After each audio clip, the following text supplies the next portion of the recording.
What is SpongeBob's net worth?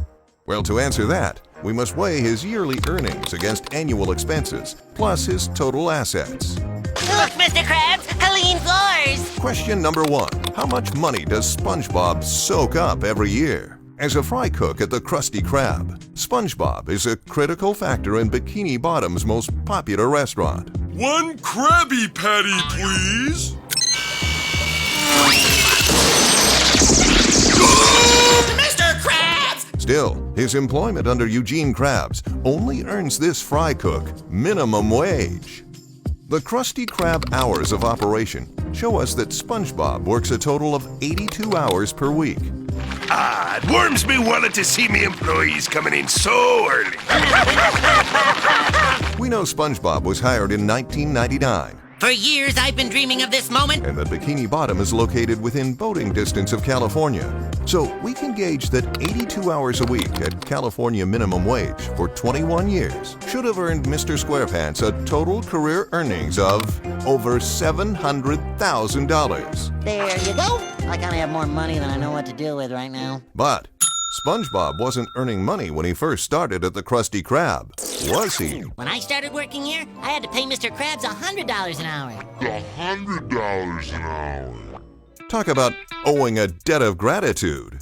Most trial hiring periods last 3 months, or roughly 13 weeks. Let's estimate that SpongeBob initially paid Mr. Krabs a total of $106,600 when first becoming employed. Then there's one more thing leeching at Mr. SquarePants' paycheck. Oh boy, the mail's here! What do we have today? Taxes? Taxes would cost him, on average, $5,362 per year. Between taxes and initial debts to Mr. Krabs, this sinks his total career earnings down to less than $500,000. That's right, say goodbye to over $200,000. I don't need it. I don't need it. Question 2. What are SpongeBob's annual expenses? As a sea sponge, Mr. SquarePants isn't required to consume food in order to survive, though his relationship with Krabby Patties might suggest otherwise. But it's good for you. Good for you! That thing is a heart attack on a bun! No, Squidward, I meant good for your soul. But assuming that SpongeBob doesn't need to pay for his own Krabby Patties, we won't factor that in. Someone who does need food to survive is SpongeBob's beloved pet, Gary the Snail. I have all the cans marked. A can in the morning and a can at night. We can assume that Gary's annual expenses are similar to the standard house snail, which would equal about $200 for food costs, $250 for snail litter, and $100 for medical expenses. Yes, it's just as I thought. What? This is definitely a snail. And like fish need gills, the economy needs bills.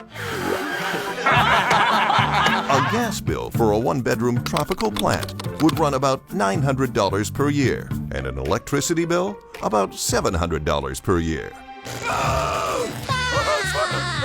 Then, of course, there's boating school tuition. Hi, Mrs. Puff. Today is the day I'm gonna pass my boating exam. We'll see about that, SpongeBob. Driving lessons cost on average $500 per course. Most students only need to take driving lessons once or twice. But it's apparent this has been a reoccurring expense. Don't worry, Mrs. Puff. I'll try harder next semester. Those are the necessities. But what about fun and amusement? Between the bubble-blowing trips to Glove World and the occasional splurge at Weenie Hut Juniors, we can assume an additional $1,000 annual entertainment expense. I hope this doesn't put a damper on things, but I just checked and, well, it's just that all my money is gone. So where does that leave us after earnings and expenses? Just over $400,000. All right, give me the money. Will that be from your savings or your checking account, sir? Savings. Finally, question 3. What are SpongeBob's current assets? Sir, we are showing a balance of $0.00 for both of your accounts. Oh. If SpongeBob has no money in the bank, then where has all of his earned income gone? Well, to answer that, let's review the one major asset owned by Mr. SquarePants. Oh! Who lives in a pineapple under the sea? That's right. We know that SpongeBob paid for his pineapple in cash. It's beautiful. I'll take it. Now, how much is that iconic orange abode worth? Some financial experts have valued this residence at $18 million.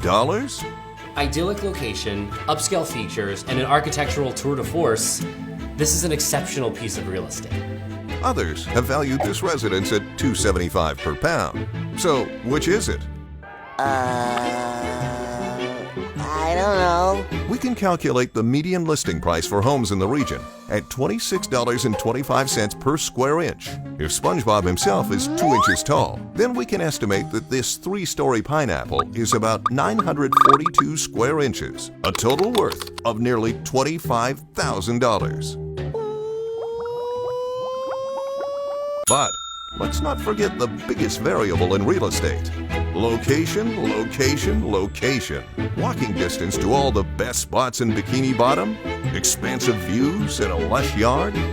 SpongeBob's estate easily floats the value of this property up to $600,000. Good old pineapple.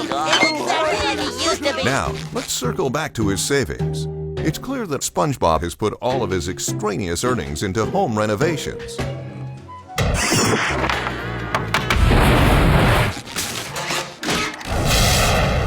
If your expected rate of return is 80% of your investment, then a conservative estimate of SpongeBob's net worth is nearly $1 million. That's right! Yeah! There you have it.